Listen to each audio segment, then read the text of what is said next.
Good evening, everybody, and welcome to Mortal Curiosity, our 2022 educational series about end-of-life issues. I'm Julie Evans. I'm the Executive Director of Roots and Roads Community Hospice Foundation, and we're really excited to have beautiful film, beautiful project for you tonight, which you'll learn more about in a few minutes. I just want to talk about some of the technical issues for this evening. So we're in the Zoom meeting platform, which means all of you all will be muted. You will have access to share your video if you like or not. And we will ask you to turn video off during the film, because then that'll help with the bandwidth, but we'll get a reminder about that later.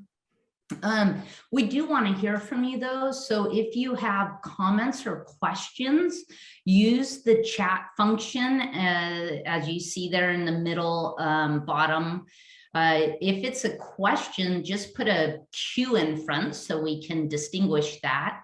And then we'll get to those questions after the film and after also the introduction of the folks from Humane Prison Project and also Edgar Barens, who directed Prison Terminal, which we'll be watching tonight. Let's see. Also, if you're not familiar with the view settings, up in your top right hand corner there of your screen, if you kind of put your cursor up there, it says view. You probably want to be on speaker view for this tonight. But if you wanted to see who else is in the room, you could also choose gallery view, and you can go back and forth between those. Okay, thanks, Jen. So just a little bit about our foundation. Our vision is to transform the end-of-life experience into the final act of living well. And that means something different for everybody, of course, but we have three main ways we go about trying to accomplish that. One of which is community education, which is what we're here for tonight. Another way we do that is through financial assistance to hospice patients and their families who have limited financial means, but need, basic supplies, basic housing, utilities, transportation, things like that. So that's a big part of what we do. And then we also fund some grant work around end-of-life care and improving that care. Next slide, Jen. And I think, David, you're gonna, David Fife, our Director of Community Engagement, I believe you're going to walk us through this next slide. Thanks so much, Julie. I have the privilege of working with the foundation and taking part in programs like this that encourage us all to have conversations and ask questions and engage with one another about things that are on our hearts. We've been in this pandemic for a couple of years. And I think many of us have experienced the isolation that goes along with that. We have been cut off in some ways from communities and activities and people who have nurtured and cared for us. And that's been a struggle for many folks. It also is the reality when one is facing end of life and getting near the end, oftentimes as our bodies diminish, our worlds become very small, and we are no longer able to engage with those activities and people that have meant so much to us very often, and we can experience that same kind of isolation. And so fundamentally, what the foundation Roots and Roads tries to do is to break down some of those barriers that lead to that isolation, whether it's through these types of educational events, through the throughout the pandemic, to be able to bring us all together and give us a sense of community, to enter into these conversations so that we know that we're not alone as we grapple with these things. But it's also true, as you can see from this slide, and how we try to directly help patients and their loved ones, so that if they need help with transportation, if a patient has a loved one in another state and they want to be able to say goodbye, to help make that happen if they're not able to afford it.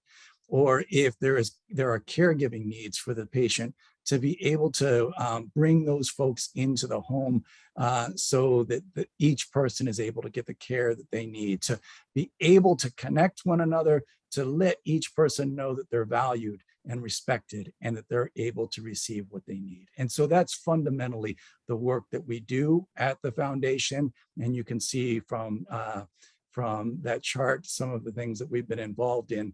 But it's only because of the generous donations from folks in the community that we're able to realize these goals and this vision. So thank you all so much for your generosity. I now have the privilege of introducing Lisa Deal, who is the Executive Director of Humane Prison Hospice Project. Lisa's been working in end-of-life care for many years. It was in 2010 that she joined Mission Hospice and Home Care in California. And she started as a hospice and palliative care nurse, and then moved into clinical leadership roles, including the chief clinical officer, and finally the chief executive officer at the hospice. It was during her time at Mission Hospice that Lisa became involved with the Humane Prison Hospice Project.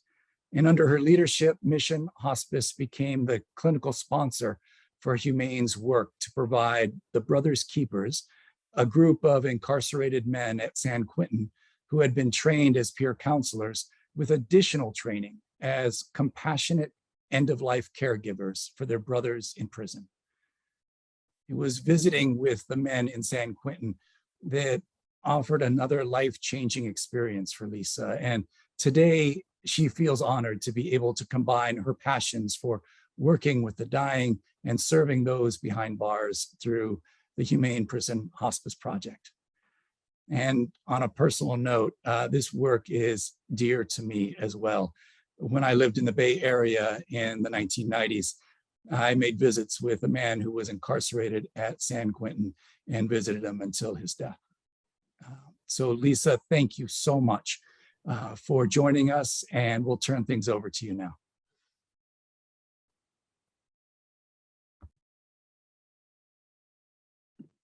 Unmute myself. Thank you, David. That was a beautiful introduction. But I'm Lisa Deal. I'm the Executive Director of Humane Prison Hospice Project.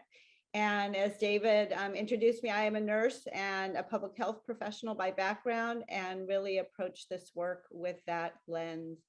I just want to say a little bit about Humane and our goals as an organization. We are a small nonprofit of about 6 of us doing this work, and our mission is really to help transform the way imprisoned people die in the US, in part by training prisoners in compassionate end-of-life care and grief support. And we do this, we have 3 pillar goals that we strive to do this by. One is raising public awareness and educating stakeholders about the needs for prison hospice and the cost-effective solution of relying on trained prisoners as caregivers and grief companions. And that's what we're here to do tonight. We do that through showing an Academy Award nominated film that you'll watch tonight, Prison Terminal, and then letting you hear from our staff about this work that they're doing.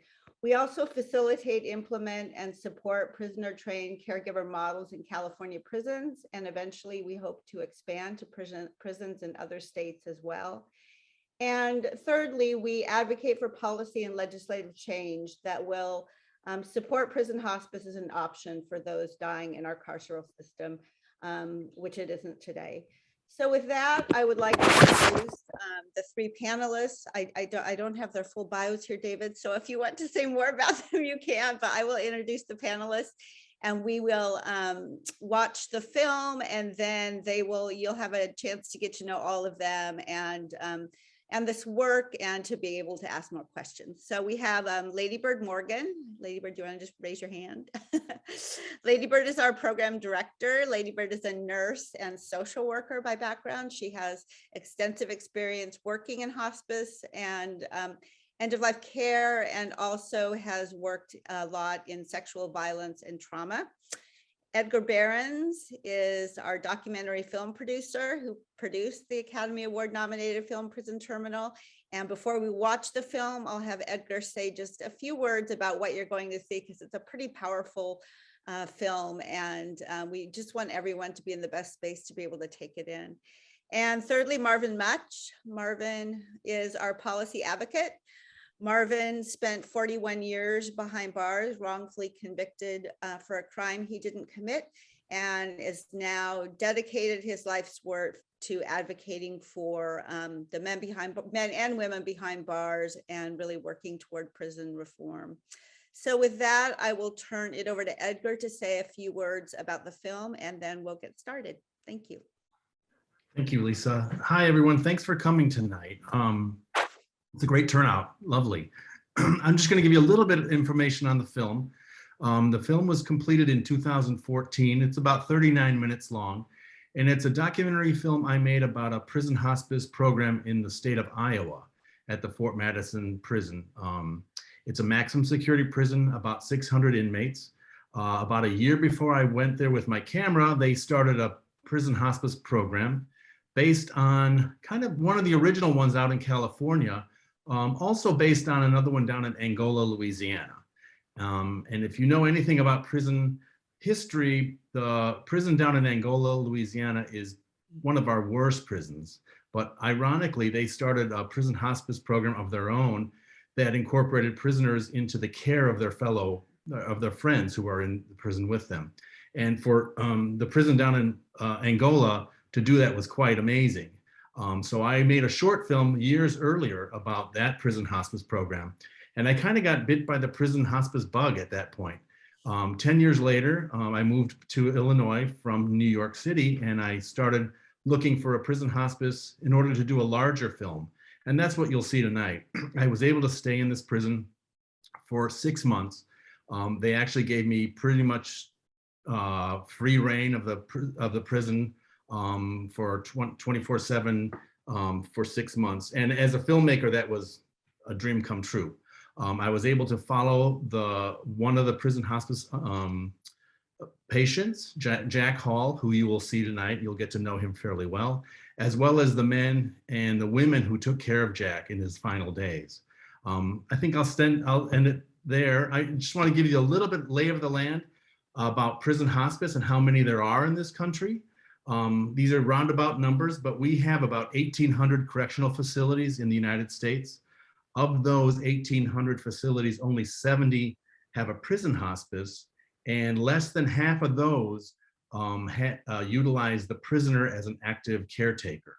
So the film and the prison that you will see tonight represent a very small percentage of prisons in this country. And this is a model program that Humane is endorsing, and I did too, and I did when I first made this film.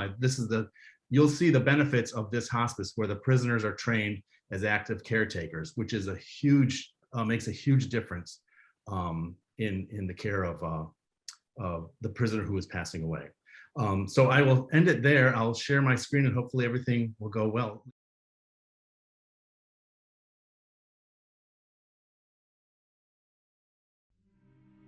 When I come back from the war, anybody do anything to me, the first thing I want to do is kill them. That's the first thing that comes to your mind. That ain't right. I'll get out of here one of these days in a box. When Jack passed away and I was there filming, to actually see someone pass away, it's really an honor to be there. Normally, prisoners are taken off site to die, and if they are, they're shackled to their bed. They usually die alone. So I thought I need to do a film about what could be done for prisoners. We have 2.5 million people in prison right now. That means there's a huge amount of people that are just aging out in prison. So I found this hospice program at the maximum security prison in Iowa, where they actually train inmates to be prison hospice volunteers. So they basically help their buddy go through the dying process. This was a chance to give something back to somebody that you never thought you'd get a chance to do. When I started hospice, I thought it would be about what I could give to the patient. But when you do what you do, the feeling that you get back from them, you can't even describe it. Jack's health took a turn for the worse, and the director of nursing there, she said, I think Jack's gonna be next. I got a feeling it ain't gonna be long. I'm ready.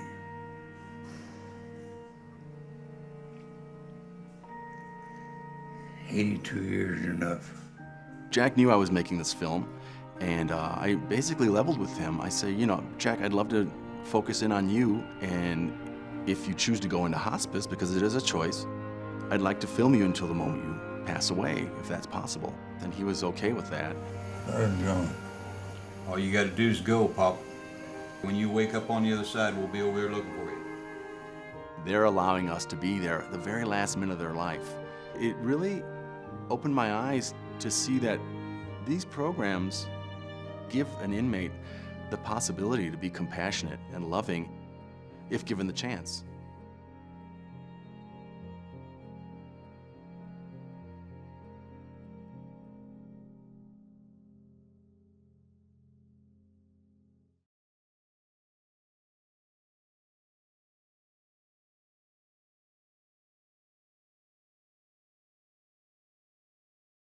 Before we continue, I'd like to invite everybody to just take a moment. Take a few deep breaths, allowing what we've seen and heard just to wash over ourselves. In addition to Lisa Deal, we're privileged, as she let us know before the film was shown, to have other members of the Humane Prison Hospice Project with us. We have co-founders Ladybird Morgan and Marvin Mutch. Today is a special day. It is the 6-year anniversary of Marvin's release after spending 41 years in prison for a wrongful conviction that he suffered in 1975. Marvin, we are honored that you have chosen to spend this evening with us, and we are so grateful for your mission and your work. Also with us is Edgar Barens, film director of Prison Terminal and member of the Humane Prison Hospice Project. We're going to turn things over to our wonderful panelists who will tell us a little bit more about themselves and why this work is so important to each of them.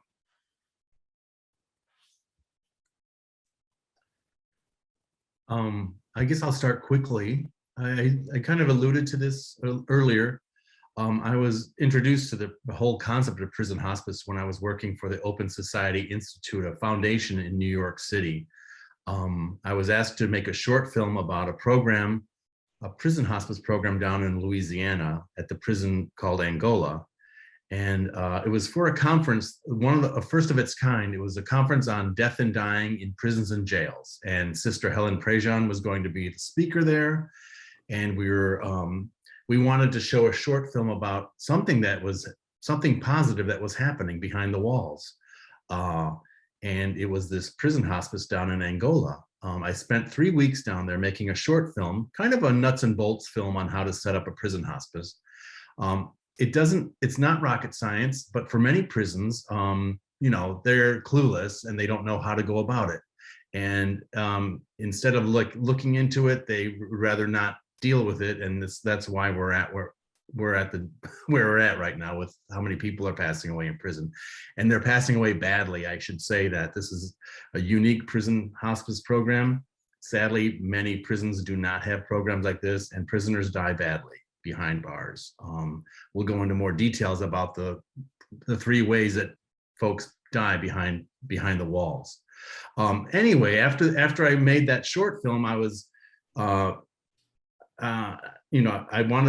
I was thinking I need to do something much more in depth. I was only down in Louisiana for 3 weeks making that film, and I wanted to do something much more in depth. So I eventually, 10 years later, I made a film about Jack Hall, and I was able to get into the prison in Iowa. Oddly enough, when I asked the prison in Iowa if I could stay there for a year and make a film about their program, I found out that they were actually using my Angola film as a training tool. So that was like my calling card, and I was able to really pretty much start with my foot in the door. which is not easy to do in prison. They let me have the camera all the time. I was there 6 months, and I shot 300 hours of footage. And of that 300 hours, you folks only saw 40 minutes of it.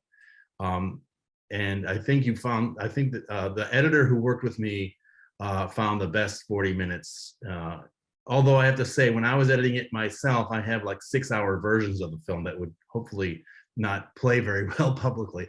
Anyway, long story short, I was able to make this film, and it was shown on HBO for 2 years. And I have been on the road many times showing this film at prisons and hospitals and community hospice centers to get the word out, because this is one of the best programs models out there. And I think you can all see how the program helps not only the person who's dying, but also the folks that are trained in hospice care.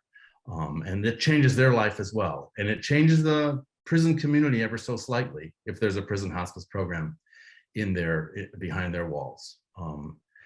I'll stop right there and let my other colleagues speak about their experience with prison hospice. And again, if you have any questions, feel free to write them in, and then we'll answer them. Yep. Marvin, do you want to go ahead and speak? Oop, you're muted. I should go ahead. I'm kind of pulling myself together.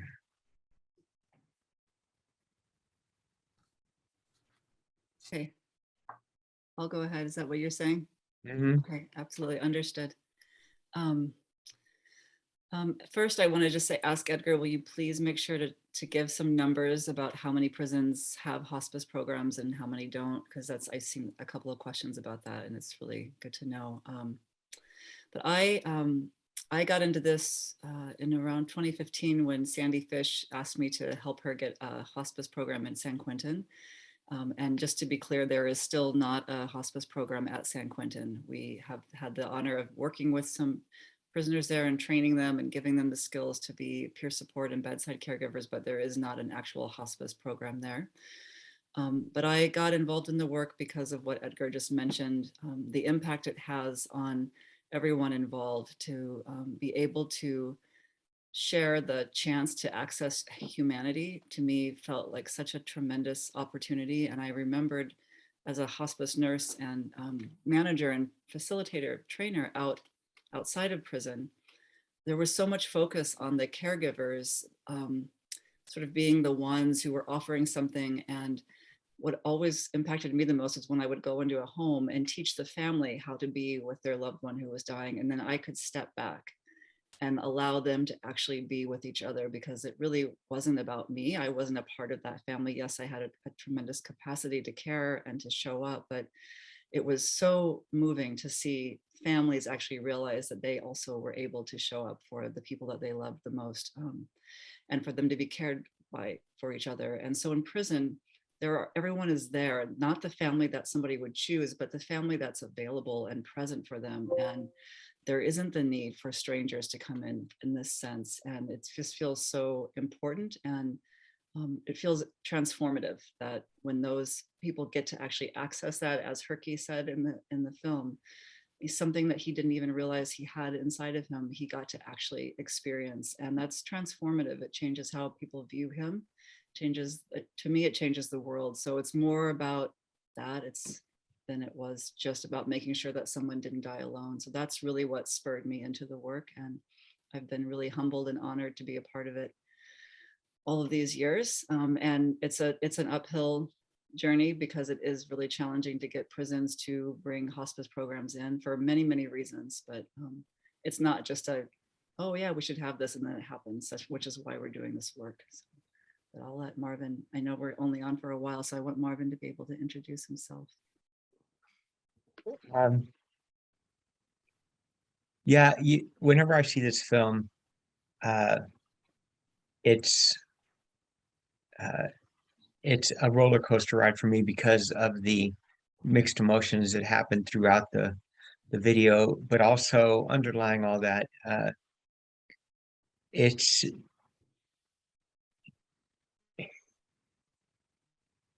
there's been thousands and thousands of prisoners who die alone on the concrete floor of their cell by themselves. The one thing that most people, I would say every person who's honest with themselves, fears the most in prison is dying alone in prison. And when you see a film like this and you see that it's possible for just this small bit of humanity that we show somebody, to allow them to take their last breath, knowing that there's somebody there. And that it can be done. It's especially upsetting for me that it's not being done every. I believe this is a human right. As human beings, we have a right to die with dignity. You know, most of the fallen and broken men and women in prison are there because the start of their young life showed them the worst that humanity had to offer. And they may have done bad things. They're not bad people. And there's a distinction. And the only way that prisons can function the way they do is for the people that are being chained and caged to be dehumanized in the eyes of the public who pay for it. And even in the eyes of the prisoners, most people I knew in prison felt that they deserved it, that this is just the way it is. I was a teenager when I went to prison, and I was 60 years old when the Golden Gate University Innocence Project and the USC Post-Conviction Justice Project got me out of prison. But for 41 years, nearly the entire time I was in prison, I believed that that's how we're supposed to die, alone in our cell or chained to a bed someplace with two guards sitting out in the hallway in a locked room. I was severely injured in 2008. I was attacked by white supremacists and thrown off the third tier of North Block, and I was sent to a prison hospital in Vacaville, California, at the California Medical Facility to recuperate. It took 5 years to rehabilitate from that. Midway through that rehabilitation, I got word that a friend of mine, Wayne Cobb, wanted to see me, had come to the prison. He wanted to see me. I said, well, where is he? They told me he was in hospice. I'm like, where is that at? And so I got directions and I found CMF 17-bed hospice deep in the bowels of the prison. I was astounded. I could not believe that there was a place in CDC where you wouldn't have to die alone on your concrete floor, at least these 17 men. But at that time, there was 174,000 people in California prisons, and there's only 17 hospice beds in the entire system. There's now 126,000. It doesn't make any difference. There's still only 17 beds. And Wayne's family was all in Battle Creek, Michigan. So I was able to be there for him at the end when he shed his earthly chains. And during the course of time between that time and the time I was released, I was able to sit with no less than 10 of my friends. And I became a staunch and vocal advocate for the need for hospice beds in every prison. Last fiscal year, Californians spent $13.8 billion running 35 prisons in California. And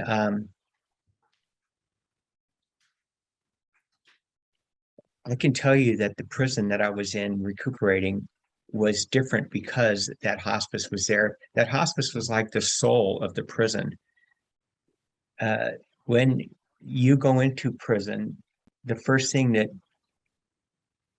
that I felt was this darkness that begins to pursue you. And eventually, if you don't keep a purpose, if you don't have a lamp lit, you become as dark as the place you're in. And this prison with the hospice had a light that I never saw anyplace else. I never was able to sense this type of thing before. You know, compassion, empathy, those things in prison are viewed as weakness. And so when you bring a program in that is a safe zone, that people begin to understand that these are human beings and that we have a responsibility to take care of each other. Jack was a war hero. He was in a prisoner of war camp. He was tortured. He was on a forced march. He served his country. He won medals. He came back. His son, who was 14 years old, got hooked on drugs, and he ended up committing suicide. And Jack killed the guy who was giving him the drugs, and he died in prison for that. He was a segregationist. He lived his whole life. He was from a whole nother area. He was 83 years old. And it just so happened at the end of his life, he had 3 African Americans taking care of him. And he told them he loved them. And they said they loved him. It was probably the first white person they ever said, I love you to in their lives. And when you have something that is that powerful, that sweeps away the things that plague even people out here who have never been in a prison, when you have something that powerful, I think that would be something that we would want to include. Even if you don't agree with giving compassion to a person who's in prison, this is something we have to do, not because it's a good thing to do for this person who's dying. We have to do this to save ourselves as a society. We cannot continue to discount humans and ignore the fact that they are sentient beings. They have feelings too. And so when you drive by prison, those walls are there not just to keep prisoners in, but to keep people out.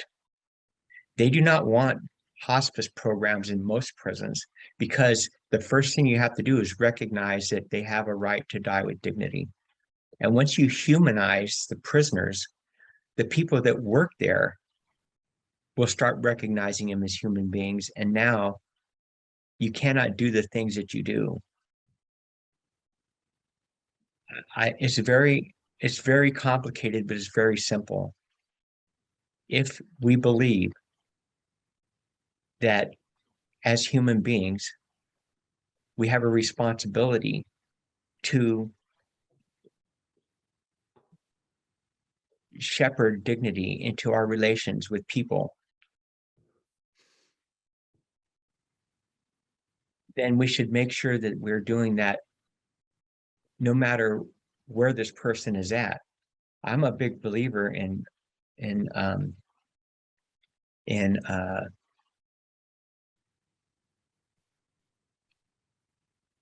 recognizing that all living beings, animals, our dogs, our cat, some people will treat their pets better than they treat the people that they have in the prison system. I don't want to get on that pulpit, but when I got out, I was contacted by Ladybird and Sandy, who had been trying to get into the prison for 10 years to try and get a hospice at San Quentin. We met, we had lunch, and a few weeks later, the Humane Prison Hospice Project was born, and we're still trying to get a physical hospice at San Quentin, but we have 2 teams, 2 classes of brothers keepers that we've trained that are there and able to take care of their dying brothers that are already in the cell block. They're doing their work outside of the normal hospice or hospital situation that they have there. And we have friends in Arizona, I do, that are interested in seeing this happen there as well. And I would love to see Brothers Keepers at one of the prisons there. We just have to find facilitators that would be able to do that program. And I'd be glad to talk to anybody that wants to know anything about that. I think we put our hookup in the chat. You can get a hold of us about doing this in Arizona. Marvin, I wondered if you could talk a little bit about how people are selected to become hospice workers or brothers keepers in the prison. Well, when our first Brothers Keepers team, a friend of mine, Robert Dubner, committed suicide, and I could not understand how this person, who I love, frankly, was an hour away from killing himself. I didn't see it, so I started writing letters and asking for anybody to come in and give us a class on how to spot this ideation and the signs. And we ended up getting a couple of women from the local crisis unit to come in and give us an 18-month curriculum in crisis intervention, suicide prevention. But we've always wanted grief counseling and compassionate care training. And it wasn't until I got out that I met them that we were able to marry them to our Brothers Keepers program. But once the first team was selected, because we were so devastated about what happened with Robert and why we couldn't see it, once we started asking who wanted to know, who wanted to take this, we had a lot of volunteers. And once we had the first team, they would interface with all the rest of the men who were in the queue waiting to get trained, and we would pick the next team. So they pretty much pick themselves. They will volunteer. It's like the guy said in the film, there are guys in every prison and women in every prison that they're in that would love to do this work. They feel it's necessary because of, for many reasons, because they want to give back, or they want to make amends for things that they did in their life. But I will tell you that any prison you go to, you're going to find this core group of people that want to do this work. And I don't know that there's any formal process, but I do know it can involve people outside the prison. The people who are going to take care of you when you die, that decision has to involve the people they're going to take care of. So they pretty much are vetted by the rest of the main line, the rest of the people in the cell block. And it really tears down a lot of barriers because, like I said, empathy and compassion are viewed as weakness in most prisons. And as you get older, you're viewed as being weaker. So old people don't fare well, and sick people don't fare well in most prisons. Prisons that have a hospice, there are a group of people who make it their business to make sure they're taking care of these old people and people who are dying. And the rest of the population allows this to happen. Maybe because they're relieved that there's now this reason not to bother these people. Maybe they think it's because they see these other men modeling this empathy and compassion and believe now it's all right. They can do it, I can do it. And it changes the prison. It makes it less dangerous. Using the example of the film, I know that in the state of Iowa State Penitentiary, the woman who put it together, you saw her in the film, her name is Marilyn Sales. You almost need a person like Marilyn in every prison to push something like this through, because it's not easy. Marilyn had 30 years under her belt. She had a lot of favors owed to her, and she pulled a lot of strings. A prison hospice is not an easy one to put through, because people are waiting for it to fail. There's so many people that don't want this to work, and they're just waiting for the next shoe to drop. So Marilyn was very careful in setting this up. But she also wanted to be self-sustaining. So she wanted to pick the best guys to be the first graduating class of hospice volunteers. And in doing that, she went to the Honor Lifers cell house, which are prisoners who have had no infractions for 3 years. They have more privileges. They can stay out of their cells all day and go back in at night. So she said, I'm going to try to find the first graduating class of hospice volunteers in this group of men. So she went with the cream of the crop in that prison and talked to them about prison hospice, and of, maybe 70 guys signed up for it. And before and after they went through the training and stuff, about 20 people ended up staying in that prison hospice. And she made it, it's important that the guys who are in the prison hospice as volunteers make that program their own, because she did not want it to be her program. It was their program. And if it's their program, they'll preserve it. And they'll preserve it by picking the next class of hospice volunteers. They don't want anyone in there for alternative reasons, ulterior motives. The next graduating class was handpicked really by the first graduating class, because they need to keep this system sustained. If there is an infraction, and this is what's important too for everyone to know, if something goes down at a prison, if there's an infraction, that prison hospice program can be yanked in a second. If a warden transfers or retires and a new warden comes in, and the new warden says, you know what, I don't like that hospice program, they can stop it. There's nothing stopping them from yanking that program. So these programs are very fragile. So they need to exist almost error-free, because there's always someone who will pounce on it and say, okay, enough. We gave you a chance and you failed. So that's why these programs are very fragile. There's no mandate, there's no law saying that every prison has to have a hospice program. So every prison has its own, we always talk about prison being its own kingdom. Every prison is its own kingdom, and it depends on the warden. If the warden's enlightened and progressive enough to have a program like this, wonderful. If the next warden comes in who does not like this, that program can be dissolved overnight. So that's how Maryland Sales picked the first group of prisoner hospice workers, and I think she kind of set it up pretty right.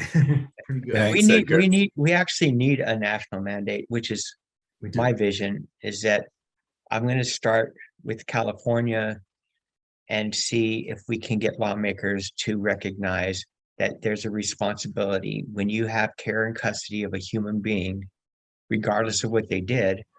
We as a society have a responsibility to recognize the dignity of that human being, and at least require this type of a program in their prisons. They have a compassionate release program, but you have to have 6 months or less to go to hospice to live.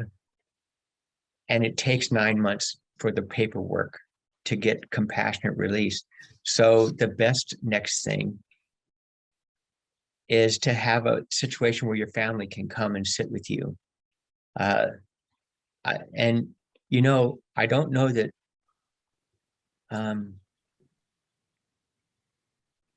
I don't know. We're in the process now of trying to expand out. There's a question here about, are there hospice beds for female prisoners? Ladybird can tell you we're on the cusp of working with several people. One woman who was incarcerated for quite a long time, another one that's still there. We're going to try and Ladybird, can you tell them about the women's prison, what we're trying to do there? Well, I can just speak to that. It's a prison that actually they've already organized themselves, and they've created their own peer support type of program that's similar to the Brothers Keepers, and they're already providing care to each other. They just don't have it formally sanctioned, and like the training isn't there. And so they've partnered with us in the hopes that we can actually come to their prison, and that's something in the works, but we don't actually have a program in place with them yet, but we're in conversation with them, and it looks like it's going to move forward, which is wonderful. So we'd like to expand the name of Brothers Keepers to Sisters Keepers and Human Keepers, or however that's going to look, because it's not just men and women. But I wanted to also piggyback on Marvin's comment about the compassionate release. It's not just that the paperwork takes a long time and that everybody gets it. They actually get denied most of the time. And there was an article out recently, and many people that apply for compassionate release are denied because of the nature of their crime, not because of how they're doing at the end of their life. And so it's something that most people don't understand about compassionate release, and it's very cumbersome, and it's not the system that you imagine it to be. So we advocate for that, absolutely. We would rather people not die in prison, of course. And in the meantime, you know, is there a way for us to work with the system that is such a mess?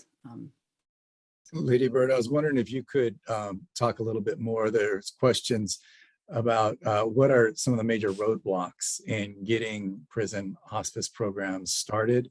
And then people are interested to know what they could do to help that happen here in Arizona. Yeah, I'll start with the second one. What can people do to help because of time? But, you know, really just caring about it is the first step, because you realize you have an awareness now, and then starting to get curious in your community, like, where are the prisons? Are there hospices even nearby the prisons? Are there volunteer programs at those prisons? Sometimes there are things happening, like Marilyn's program. You know, she didn't have that all over every single paper, and it wasn't in the news. I didn't know about it until I watched the movie. So finding out what's actually happening, and then seeing how you can connect the dots. Can you volunteer for a program? Are there things that, you know, that are available for you? Sorry, I don't have my list in front of me, but sort of getting the lay of the land first, and just finding out what's actually happening around you, and then partnering with all of these communities, partnering with the hospices, partnering with the church groups, private death doulas. There are a lot of people out in the world right now that really care about this and can actually be a bridge to going into prisons. And then making a relationship with the prison. So as Marvin, we've all sort of commented, this is not just some place you just knock on the door and say, hey, I have a hospice program for you. And they're like, great, come in. It's the opposite.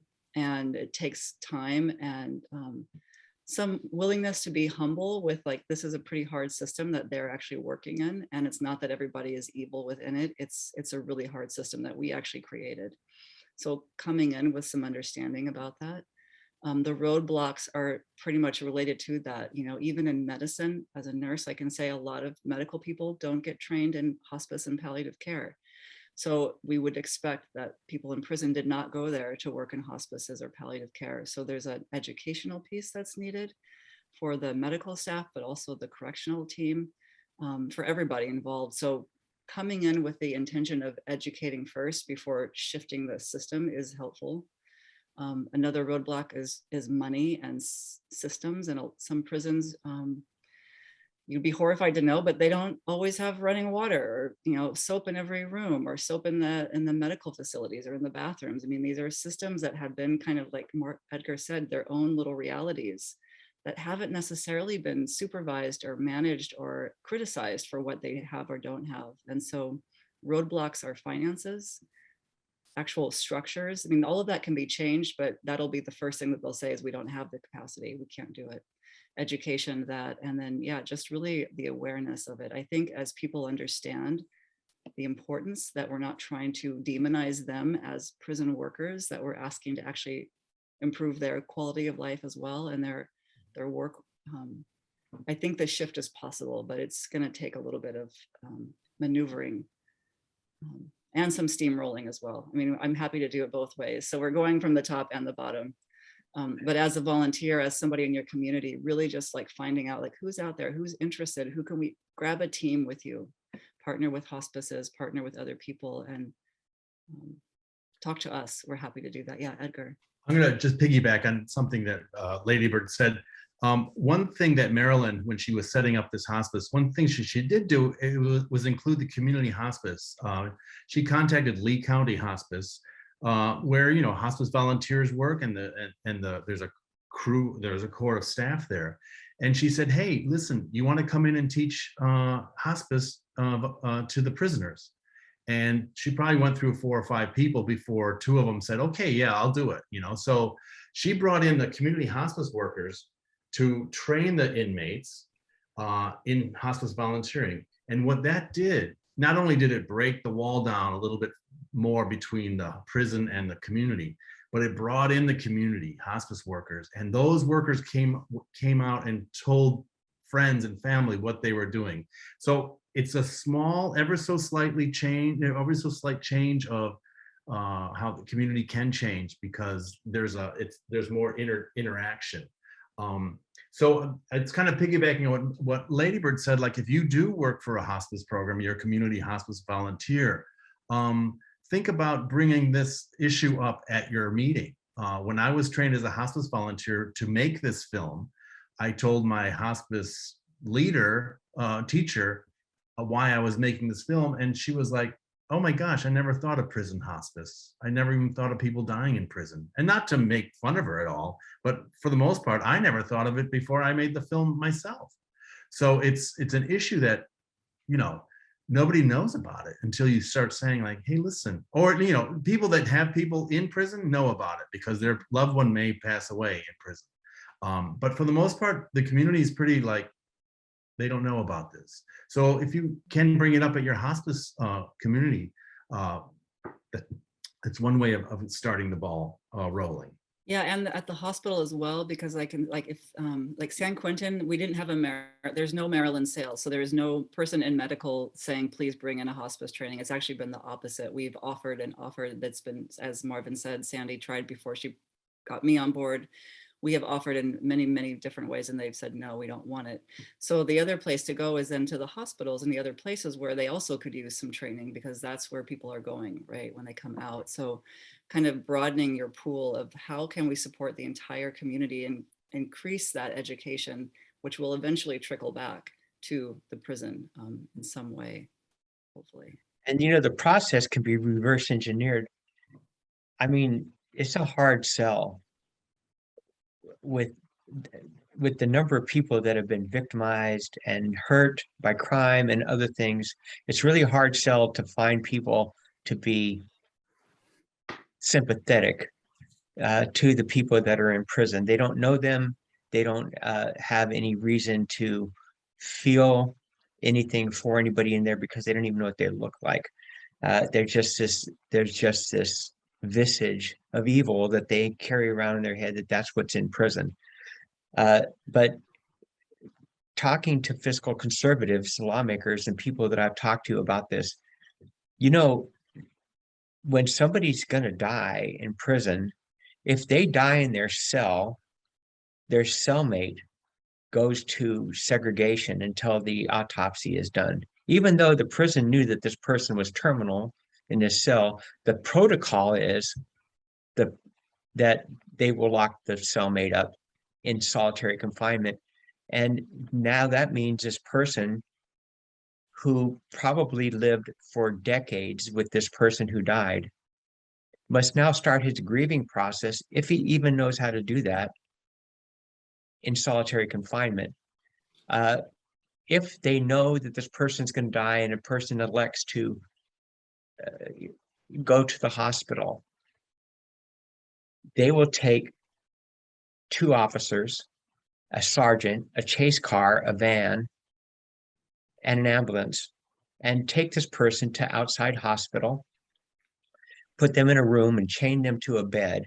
And these guards will sit outside the door and get overtime. There's 2 guards out there 24 hours a day until this person dies in this locked room.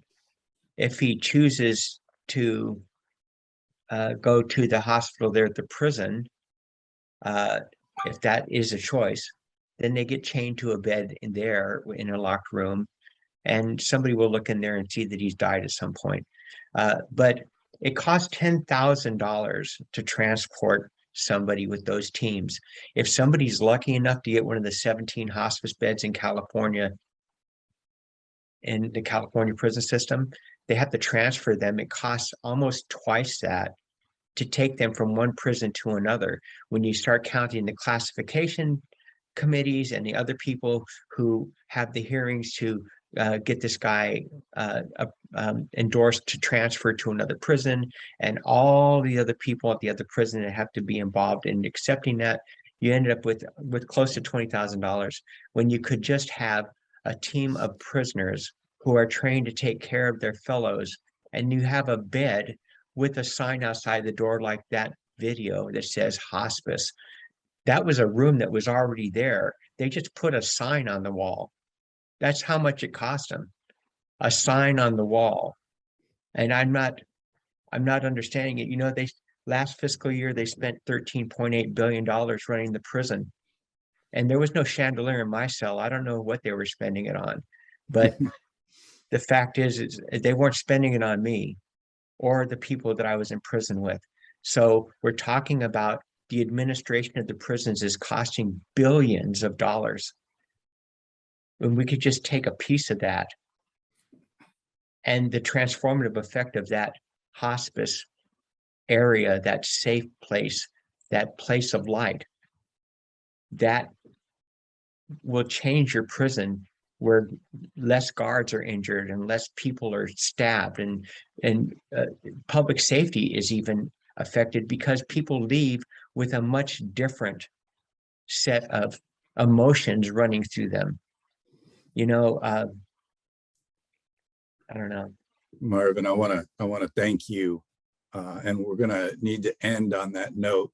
I want to thank you and Ladybird and Edgar and Lisa for taking the time to be with us and to engage in such a heartfelt way.